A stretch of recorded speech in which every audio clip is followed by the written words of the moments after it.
Come in. Hi. Hi, I'm Catherine from Bank of America. Nicole Easley from Johnson & Johnson. Have a seat. Thank you. Okay, what can I help you with today? Well, we need to take out a loan. We Okay. want to purchase a building in Kent, Ohio, and convert it into a factory for our products. So, Kent is a prime location. Right now, downtown is doing a lot of expansion, and new businesses are moving in every day. So, a lot of them are food places, but bigger corporations have started to take advantage of the city's advancement. We absolutely want it. What were you planning on using the building for? Well, we were planning on using the building as a research facility for new products. And, we are currently in the early research and development of several new products, and our current facilities are just not working anymore. We really do need to expand. Okay, well what size building were you looking to purchase? About 20,000 square feet. This should allow us room for about 300 researchers to conduct all of the research needed to produce the highest quality products. Let's look at your financial statements. I'll pull them up. And that way we can see what I can do for you. Great. And that's where I come in. My name is Hannah Hamner, and I'm here to help you understand all the fancy jargon that goes along with a corporation and bank collaborating on a loan. When making this transaction, it is essential to look at a company's financial statements. As Investopedia states, a financial statement is a record that outlines the financial activities of a business, an individual, or entity. They are meant to represent the financial information in question as clearly and concisely as possible for both the entity and for readers. Let's get back to Nicole and Cassie and see how they're doing. I have your financials, or your balance sheet right here. Did I hear balance sheet? Just to clarify, a balance sheet is a type of financial statement that summarizes a company's assets, liabilities, and shareholders' equity. I know I'm throwing a lot at you here, so let's break it down. Assets are all the physical things a company owns. That means equipment, land, building, and cash. Then we have liabilities. Liabilities represent money that a company owes. Lastly, shareholders' equity summarizes how much of a company is owned by shareholders through the purchase of stocks. Once again, a balance sheet displays a company's assets, liabilities, and shareholders' equity at a given point in time, which can also be represented in the formula assets equal liabilities plus stockholders' equity. Let's join Cassie in looking at Johnson & Johnson's balance sheet. Your total assets are listed at $113 billion, and your total liabilities are listed at just a little under $57 billion. This might be a little bit of a problem. Something wrong? Uh-oh, Cassie spotted something a little concerning. An increasing debt ratio. Well, taking a look at your most current balance sheet from January 1st, 2012, liabilities make up about half of your assets. That gives you a debt ratio of 0.5. In 2010, your ratio is only 0.45. Just so we're on the same page, a debt ratio indicates what proportion of debt a company has relative to its assets. This is where another formula comes into play. Debt ratio equals total liabilities over total assets. A debt ratio of more than 1 indicates the company has more debts than assets. It is important to avoid this at all costs or you'll never get a loan. Johnson & Johnson's ratio was under 1, but it has increased in the last few years. Let's see why. During the past 2 years, we have bought out several other companies, so we are still in a bit of a transition. We are trying to offer the highest quality of products.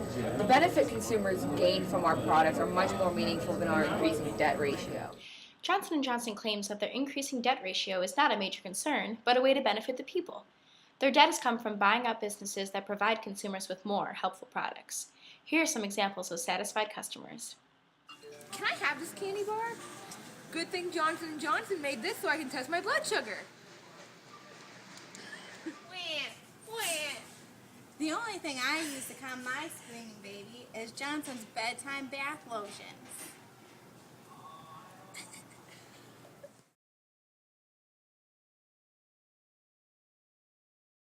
As a skateboarder, I'm always getting scrapes and scabs. Johnson & Johnson is the only company I trust with my Band-Aid needs.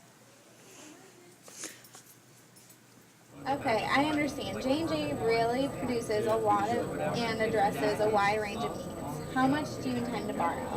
We need about $4 million to purchase the building, make necessary renovations, buy equipment, things of that nature. Okay.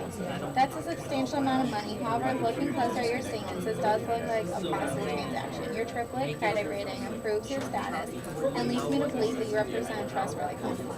In case you didn't catch that, Johnson & Johnson is a AAA credit rating, a really good sign in the accounting world. It is the highest possible rating assigned by a credit agency. A company with a AAA rating has an exceptional degree of creditworthiness and can easily meet its financial commitments. Also, your ratio of current assets to current liabilities is 2.38, much higher than the national average, which is about 1.5. Don't forget about our working capital.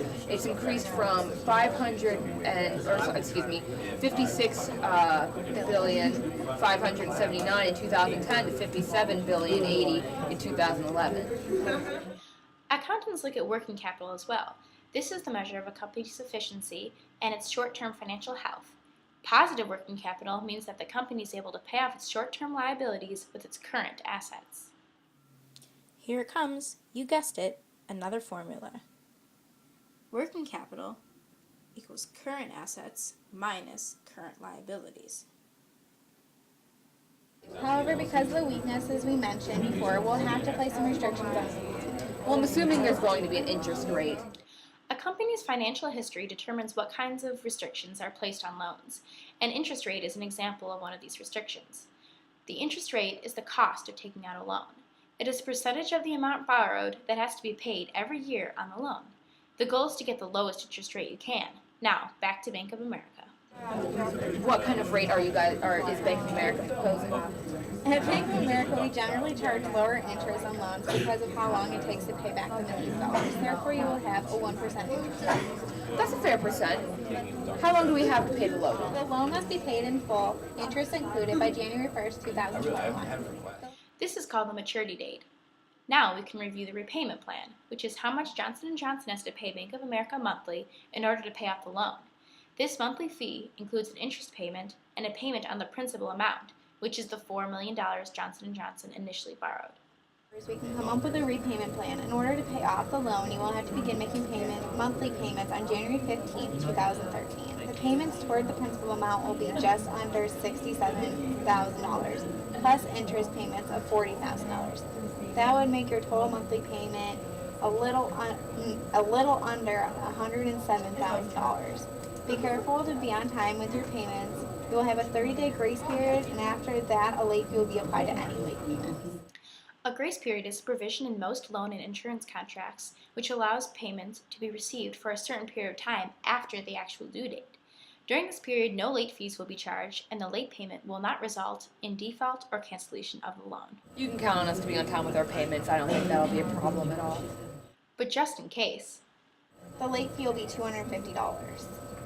Okay, sounds fair. When does the loan go into effect? The loan will go into effect on January 1st, 2013, and be sure to call us if you have any questions before then. Absolutely. Thank you so much for all your help. Have a good day. You too.